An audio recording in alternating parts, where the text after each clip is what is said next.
Isaías capítulo 50. Assim diz o Senhor: acaso sua mãe foi mandada embora porque me divorciei dela?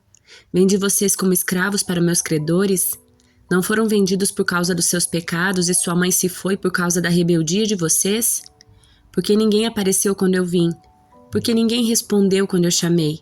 É porque não tenho poder para libertar?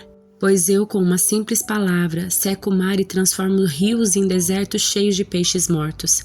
Visto o céu com escuridão e cubro com roupas de luto. O Senhor soberano me deu as suas palavras de sabedoria para que eu saiba consolar os cansados. Todas as manhãs ele me acorda e abre meu entendimento para ouvi-lo.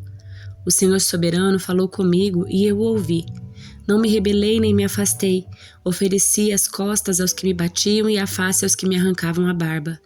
Não escondi o rosto daqueles que zombavam de mim e em mim cuspiam. Porque o Senhor soberano me ajuda, não serei envergonhado. Por isso, firmei o rosto como uma pedra e sei que não serei envergonhado. Aquele que me faz justiça está perto. Quem se atreverá a se queixar de mim? Onde estão meus acusadores? Que se apresentem. Vejam, o Senhor soberano está do meu lado. Quem me declarará culpado? Todos os meus inimigos serão destruídos como roupas velhas comidas pelas traças. Quem entre vocês teme o Senhor e obedece a seu servo? Se vocês caminham na escuridão sem um raio de luz sequer, confiem no Senhor e apoiem-se em seu Deus. Mas tenham cuidado, vocês que vivem em sua própria luz e se aquecem em seu próprio fogo. Esta é a recompensa que receberão de mim. Em breve cairão em grande tormento. Ezequiel capítulos 17 e 18. Recebi esta mensagem do Senhor. Filho do homem, apresente esta parábola e conte esta história ao povo de Israel. Transmita-lhes a seguinte mensagem do Senhor soberano. Uma grande águia com asas grandes e penas longas, coberta com plumagem de várias cores, veio ao Líbano. Agarrou a ponta de um cedro e arrancou seu galho mais alto. Levou-o para uma terra de comerciantes e plantou-o numa cidade de mercadores. Também levou da terra uma semente e a plantou em solo fértil. Colocou-a junto a um rio largo onde pudesse crescer como um salgueiro. A planta criou raízes, cresceu e se tornou uma videira baixa, mas espalhada. Os ramos se voltaram para a águia e as raízes se aprofundaram no solo. Produziu ramos fortes e deu brotos. Então surgiu outra águia com asas grandes e muita plumagem. A videira lançou raízes e ramos na direção dela em busca de água. Embora já tivesse plantado em boa terra e tivesse água com fartura para que crescesse, se transformasse numa bela videira e produzisse ramos e frutos. Agora, portanto, assim diz o Senhor soberano. Acaso essa videira prosperará? Não, eu a arrancarei pela raiz. Cortarei seus frutos e deixarei que suas folhas murchem. Eu arrancarei facilmente. Não será necessário um braço forte nem um grande exército. Mas quando a videira for replantada, acaso florescerá? Pelo contrário, murchará quando o vento do leste soprar contra ela. Morrerá na mesma terra onde havia crescido. Então recebi esta mensagem do Senhor. Diga a este povo rebelde: vocês não entendem o que significa esta parábola? O rei da Babilônia veio a Jerusalém e levou seus reis e seus príncipes para a Babilônia. Firmou um tratado com um membro da família real e o obrigou a jurar lealdade. Também exilou os líderes mais influentes de Israel para que o reino não voltasse a se fortalecer nem se rebelasse. Ele só sobreviveria se cumprisse seu tratado com a Babilônia. Contudo, esse homem da família real de Israel se rebelou contra a Babilônia e enviou embaixadores ao Egito para pedir um grande exército e muitos cavalos. Acaso Israel pode deixar de cumprir os tratados que fez sob juramento e ficar impune? Tão certo como eu vivo, diz o Senhor soberano, o rei de Israel morrerá na Babilônia, a terra do rei que o colocou no poder e cujo tratado ele desprezou e quebrou.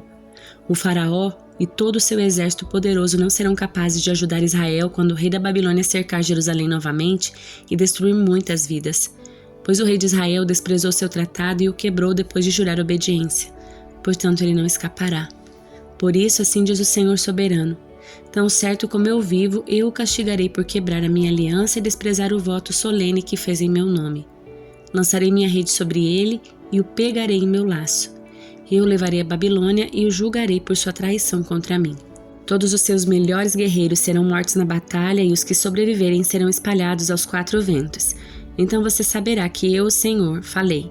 Assim diz o Senhor soberano: pegarei um ramo da ponta de um cedro alto e o plantarei no topo do monte mais elevado de Israel. Ele se tornará um cedro majestoso que estenderá seus ramos e produzirá sementes. Aves de toda espécie farão ninhos ali e encontrarão abrigo à sombra dos seus ramos. E todas as árvores saberão que eu, o Senhor, derrubo a árvore alta e faço crescer a árvore baixa. Faço a árvore verde murchar e dou vida à árvore seca. Eu, o Senhor, falei e cumprirei o que prometi. Recebi outra mensagem do Senhor. Por que vocês citam este provérbio a respeito da terra de Israel? Os pais comeram uvas azedas, mas os dentes do filho é que se estragaram. Tão certo como eu vivo, diz o Senhor soberano, vocês não citarão mais esse provérbio em Israel, pois todos me pertencem, tanto pais como filhos. Aquele que pecar é que morrerá. Suponhamos que um homem seja justo e faça o que é certo e direito. Não participa de banquetes nos lugares de adoração diante dos ídolos de Israel, nem os adora. Não comete adultério e não tem relações com a mulher quando ela está menstruada. É um credor misericordioso que não fica com os objetos entregues como garantia pelos devedores pobres. Não rouba dos pobres, antes dá alimento aos famintos e providencia roupas aos necessitados. Empresta dinheiro sem visar lucros, mantém-se afastado da injustiça, é honesto e imparcial quando julga e obedece fielmente a meus decretos e estatutos. Quem age desse modo é justo e certamente viverá, diz o Senhor soberano. Suponhamos, porém, que esse homem tenha um filho ladrão ou assassino que se recusa a fazer o que é certo. Suponhamos que esse filho faça todas as maldades que seu pai jamais faria. Participe de banquetes oferecidos a ídolos nos lugares de adoração, cometa adultério, oprima aos pobres e aos desamparados, roube dos seus devedores ao não lhes devolver sua garantia, adore ídolos, pratique pecados detestáveis, empreste dinheiro visando lucros. Acaso esse pecador deve viver? Não, ele será responsabilizado e morrerá. Suponhamos, porém, que esse filho pecador tenha por sua vez um filho que vê a perversidade do pai e decida não viver desse modo. Esse filho não participa de banquetes nos lugares de adoração, não adora ídolos, não comete adultério, não explora os pobres. Antes, trata os devedores com imparcialidade e não rouba deles. Dá alimento aos famintos, providencia roupa aos necessitados. Ajuda os pobres, não empresta dinheiro visando lucros e obedece a todos os meus decretos e estatutos. Ele não morrerá por causa dos pecados do seu pai, certamente viverá. O pai, no entanto, morrerá por causa dos seus muitos pecados, por ser cruel, roubar das pessoas e fazer o que era claramente errado no meio do seu povo. Vocês, porém, perguntam, como assim? O filho não paga pelos pecados do pai? Não, pois se o filho faz o que é justo e certo e guarda meus decretos, ele certamente viverá. Aquele que pecar é que morrerá. O filho não será castigado pelos pecados do pai e o pai não será castigado pelos pecados do filho. Os justos serão recompensados por sua justiça e os perversos serão castigados por sua perversidade. Mas se os perversos abandonarem seus pecados e obedecerem a meus decretos e fizerem o que é justo e certo, com certeza viverão e não morrerão. Todos os pecados que cometeram no passado serão esquecidos e eles viverão por causa dos seus atos de justiça. Vocês acham que eu gosto de ver os perversos morrerem? Diz o Senhor soberano. Claro que não. Meu desejo é que eles se afastem dos seus maus caminhos e vivam.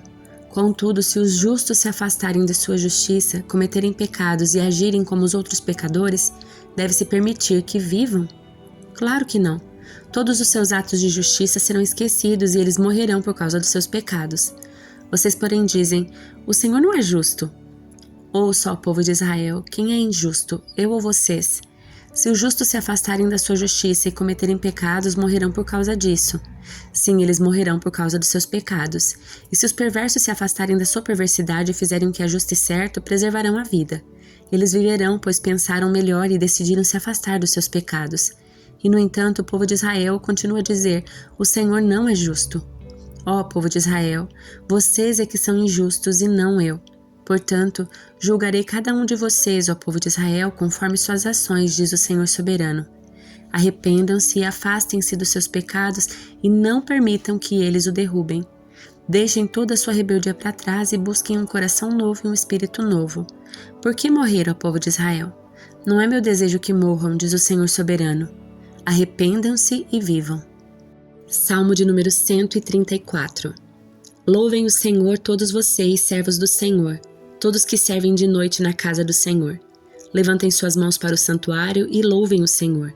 De Sião os abençoe o Senhor, que fez os céus e a terra.